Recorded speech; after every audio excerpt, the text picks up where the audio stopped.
You're listening to Overwatch League Daily, your daily source for Overwatch League news, scores, and more. Here's your host, KickedTripod.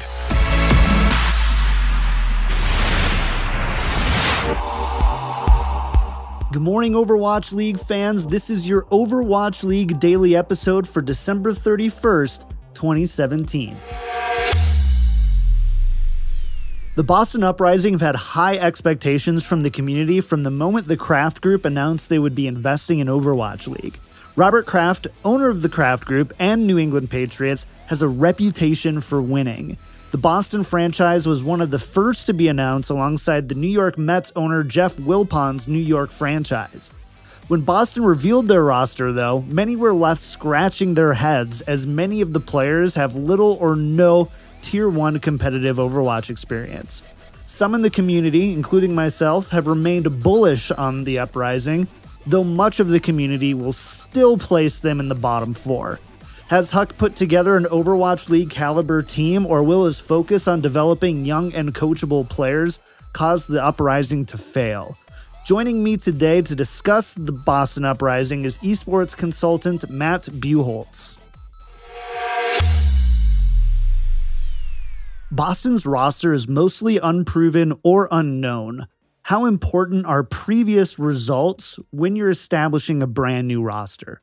So that's a really interesting and tricky question, because with Boston's roster, yes, a lot of them are names that we aren't super familiar with. I mean, outside of Dreamcasper and maybe Striker, a lot of these players aren't ones that people would have heard of unless you really followed Overwatch Esports. But I don't think that previous results carry as much weight as a lot of people put emphasis on. And the reason why I believe that is there are a lot of differences in the way that Overwatch League is being conducted versus the way that previous Overwatch Esports tournaments were handled.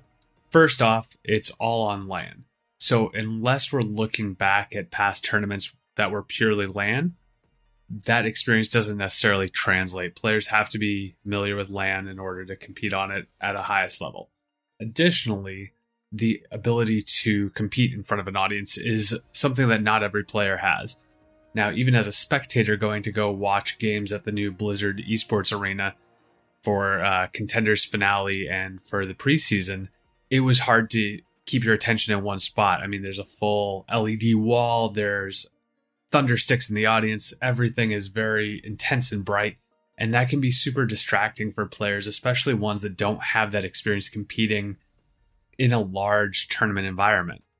So looking at previous experience and previous results, if you're not on LAN and you're not in front of an audience, do those really translate anyway? I mean, going into Overwatch League, we can assume that all players pulled into that are going to at least be able to compete at the level that the top tier of players would be required to compete at. I mean, I wouldn't expect Huck to have pulled in anyone that doesn't have the mechanical skills and game sense to be considered competitive. On another note, though, if you're looking to create a new brand out of a new roster, it's very important to have some sort of names or at least a marketing plan to help push those new names in order to build your fan base. Recently, Ben Troutman, aka Captain Planet, released a summary of social footprints for all Overwatch League players compiled into teams. And Boston Uprising came in last place. They actually had less followers combined than a lot of individual players had. They had less than like Dante, less than Mickey. So Boston's really going to have to step it up and push their players if they want to be considered successful as a brand as well. How do you think we would evaluate Boston today if there had been no rumors about their roster being weak before many analysts were aware of their full roster?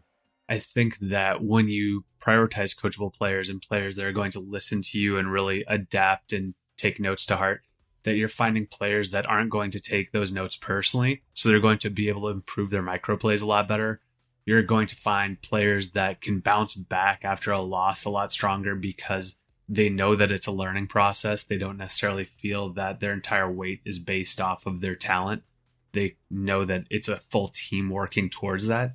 I feel also that they're able to evolve a lot stronger. Like as time goes on, the more coachable you are, the more likely you're able to absorb new things despite not really seeing a ton of variety from Boston in the preseason, I would be surprised if we don't see a whole lot more coming from them in the future. I mean, we already know that they have the technical skills, and really once we see what the coaching staff of Krusty, Shake, and Minnie can do with this team, I'm really excited to see what happens in the regular season with them. Additionally, a team like Boston, which is supported by the Kraft Group, a huge traditional sports institution, having them prioritize coachability, that sends a message to esports players and aspiring esports players that it's not just your ranking or a number that will get you into Overwatch League, that they're looking for people with that heart and that drive.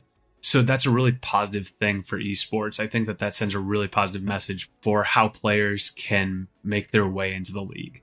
Huck has said that he picked the players who were coachable and would take advice to heart and then have the individual skill to complement that. Do you agree with that line of thinking? I mean, right now it's really hard to call that and see what they've done. I mean, this isn't a team like the Florida Mayhem where we've seen them perform as a team before. They're still very new. And if we're looking to see if they did a good job in picking coachable players, we really need more time to see how Boston evolves and adapts before we can make that call. Because right now we've only seen them in the preseason. And preseason games are such a different beast than what we'll see in the rest of Overwatch League. During the preseason, each team had to play every member of their roster, so that is definitely a difference. We don't know who's necessarily going to be a standout. We don't know, would they have completely stuck with Kelix or would have asked to actually get game time? Would we see, mistakes or Striker more on Tracer? We don't know who's going to be the bench warmer or not because they do fluctuate during that preseason to really show everyone off.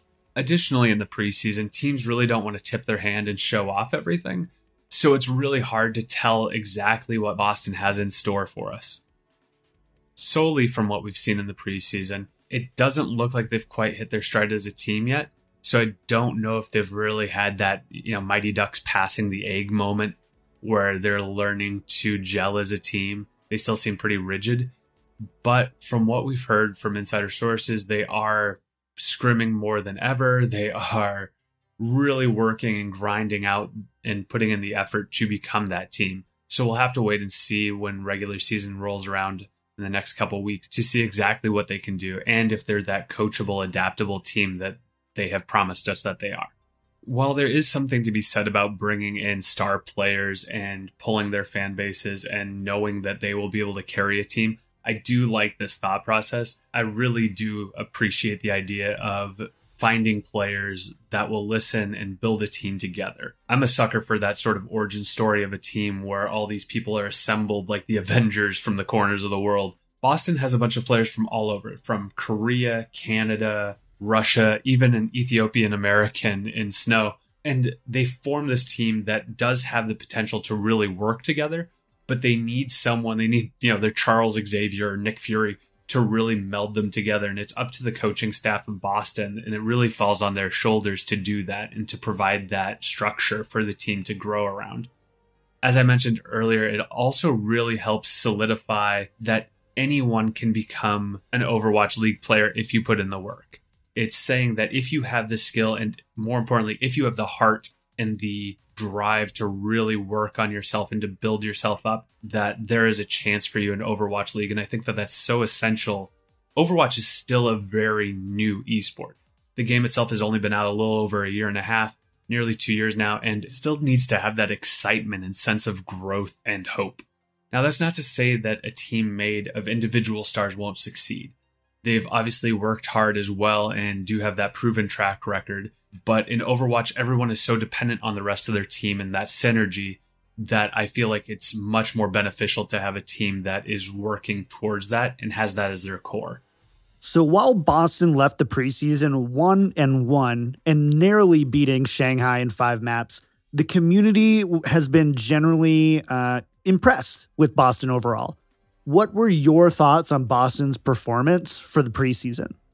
I was happy to get to see Boston live at the Blizzard Esports Arena, but I really think it's hard to judge people based off of the preseason alone. While they did beat Shanghai Dragons and do okay against New York Excelsior, I think that a lot of the buzz about them right now is because of such low expectations coming into the preseason. I feel like, as we've talked about, they were unknowns and unproven. So I feel people didn't really expect too much from them.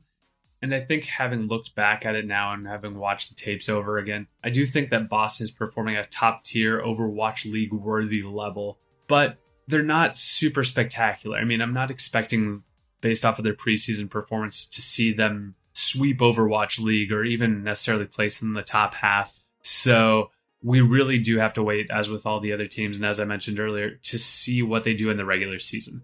I think that Boston may have been the most conservative of all the teams that we saw in preseason. I think that we saw maybe one play per map, which just is really hard to judge by. I mean, I don't know if that means that they're more difficult to coach than anticipated and they've only learned one play, which I highly doubt, or they might not want their plays on tape. But we definitely saw them grinding one strat into the ground every single map. And, once the other team picked that up, we didn't see Boston change. We didn't see them really adapt to it or try and do much differently. And that just made them okay. I mean, it was fine to watch, but nothing super, super exciting about it. What was nice was we did see Dreamcasper start gaining confidence in the maps as the week goes on.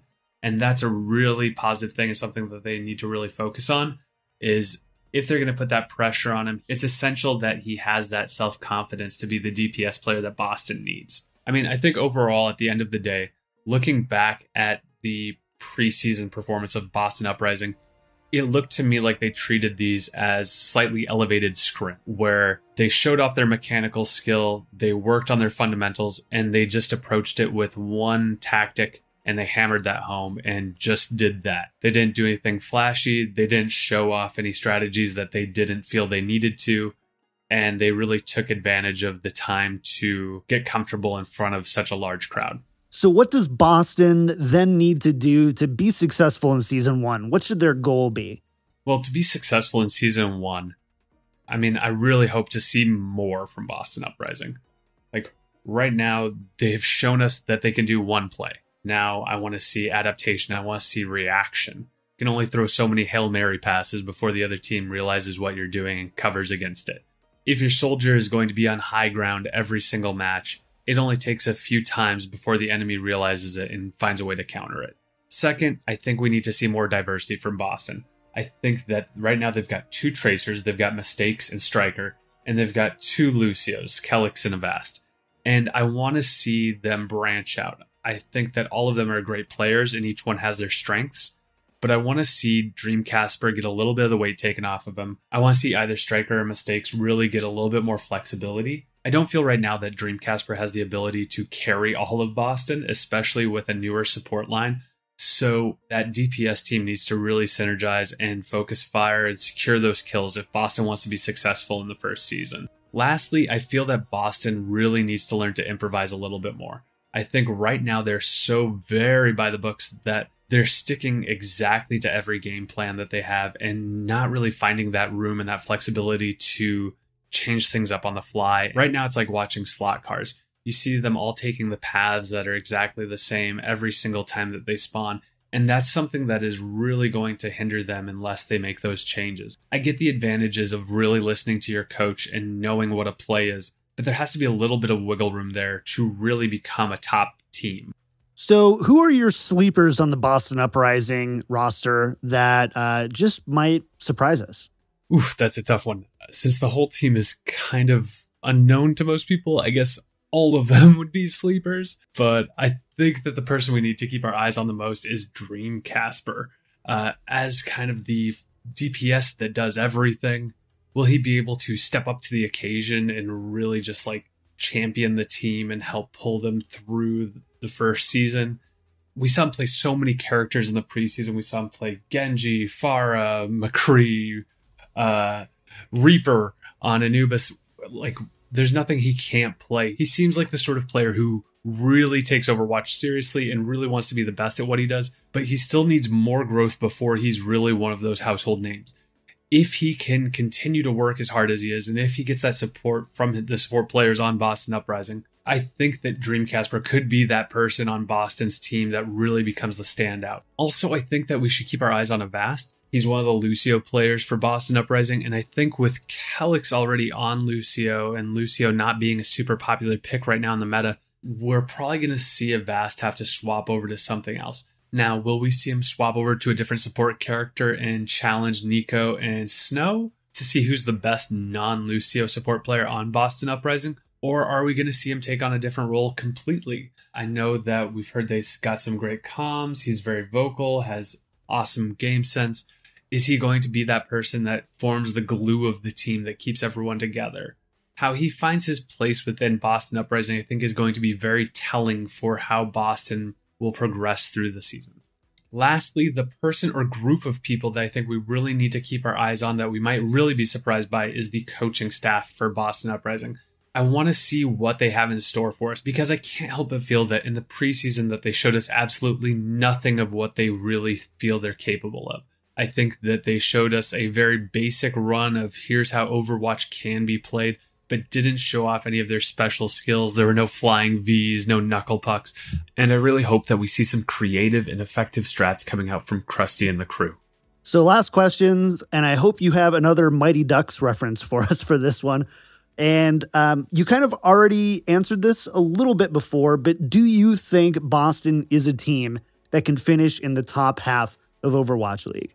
I really don't think that we're going to see them finish in the top half of the league. If we do, it will be a very pleasant surprise and it will definitely be very well earned. But I think that we'll probably see them finish closer to the bottom and lower middle of the pack. Not because of any lack of talent on their end, but because of how talented all the other teams are in Overwatch League. Now, there is a chance that some of those other teams may crack under the pressure as well. We may see some very surprising upsets. I mean, who knows? We really haven't seen anything outside the preseason, and there are a lot of variables out there. But judging purely from the preseason indicator, I don't think that we can expect them to place in the top half of the league. I do think it is a team that we'll see grow and bond and really build together. So maybe second season. My thanks to Matt for joining me on the show today. Make sure to follow him on Twitter @MattIsGrounded. Remember, you can find the show on all of your favorite podcast outlets, including iTunes, Google Podcasts, and Spotify. We're also on the front page of winstonslab.com. We're on YouTube also. Click on the link in the show notes to find us. If you want to stay in touch, you can email me at overwatchleaguedaily@gmail.com, tweet me at OWLDailyShow, join our Discord at discord.me/OWLDailyShow, or if all that fails, just go to overwatchleaguedaily.com. That's going to do it for today. We'll be back on January 3rd to discuss the Shanghai Dragons Week 1 matchups with Overwatch caster and analyst Jamerson.